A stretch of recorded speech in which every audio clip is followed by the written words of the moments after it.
Good afternoon. Prosecutors say he abused his power. Now he wants out of jail. A Clovis occupational therapist charged with abusing kids in his care says these charges are false.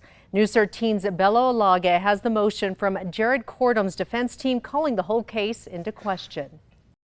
28-year-old Jared Cordum was taken into custody by special agents on July 9th. He is facing multiple sexual abuse charges against children. To use procedures and practices on minor children, which we think actually constituted sexual assaults. Today, his lawyer filed a motion asking the Supreme Court to overturn a judge's decision to keep Cordum behind bars until his trial. The document suggests the state's proof was not enough to keep Cordum in custody, also calling it unlawful, saying it failed to prove that Cordum posed any threat, challenging the state's definition of violence, saying there is not a single allegation of Mr. Cordum forcing his way into homes or using any force in any of his encounters, going on to say Mr. Cordum is not a danger to anyone. What I can tell you is that he was using instrumentation and engaged in procedures which are not remotely qualified or called for under the circumstances.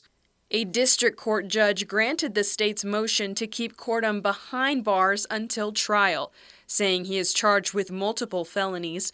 The crimes were of a violent nature, affecting the safety and well-being of children.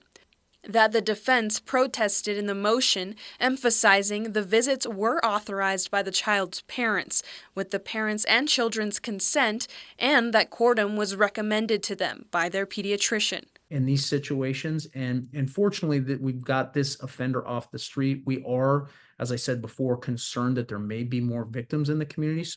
Bella Olage, KRQE, News 13. The state Supreme Court has not put a date to when they will hear this motion. Also, the state is looking to temporarily suspend Jared Cordum's license.